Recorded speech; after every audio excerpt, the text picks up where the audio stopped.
آپ کو پتہ ہے کہ ہم سے پہلے جو انسان آتے رہے اس دنیا میں، جو قومیں آتے رہیں، جیسے کہ آدم علیہ السلام کی قوم، پھر نوح علیہ السلام کی قوم، شعیب علیہ السلام کی قوم، فرعون موسیٰ علیہ السلام کی قوم، اور زکریہ علیہ السلام کی قوم. مطلب کہ جو بھی ہم سے پہلے کے لوگ تھے، جو سٹیپ بائی سٹیپ آتے رہے اس دنیا میں، ہزاروں کی تعداد میں، لاکھوں کی تعداد میں، کروڑوں کی تعداد میں، ان لوگوں میں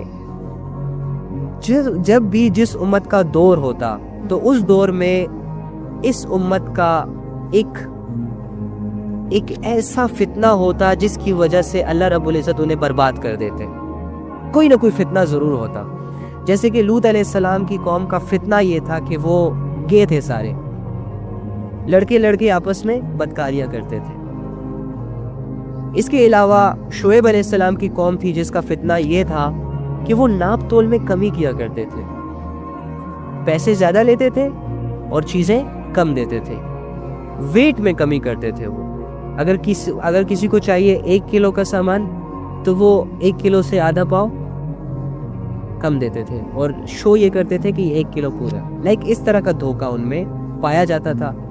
تو جیسے لوط علیہ السلام کی قوم اس ایک فتنے کی وجہ سے تباہ و برباد ہو گئی، اسی طرح شعیب علیہ السلام کی قوم میں یہ جو فتنہ آیا تھا ناپ تول کی کمی کا، اللہ نے اس کی وجہ سے اسے بھی تباہ کر دیا، عذاب دے دیا. اور اس طرح نبی آتے رہے، ان کی قوموں میں کوئی نہ کوئی فتنہ آتا رہا، اور اسی فتنے کی وجہ سے، کیونکہ اس فتنے سے بہت منع کیا جاتا تھا لوگوں کو کہ یار یہ مت کرو.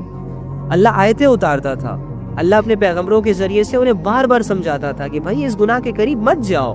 جیسے لوط علیہ السلام کی قوم کو سمجھاتے تھے یار رک جاؤ مت کرو، تمہارے لیے بیویاں ہیں، تمہارے لیے عورتیں ہیں، تم کیوں لڑکوں کے پیچھے جا رہے ہو. معاذ اللہ، بے وقوف تھے نا. عقلوں پر پردہ ہوتا ہے، جب انسان کی عقلوں پر پردہ آ جاتا ہے، جب انسان اللہ کی یاد سے غافل ہو جاتا ہے نا، تو پھر شیطان اس سے اتنا بھیانک جانور بناتا ہے کہ وہ ایسے کام کرتا ہے.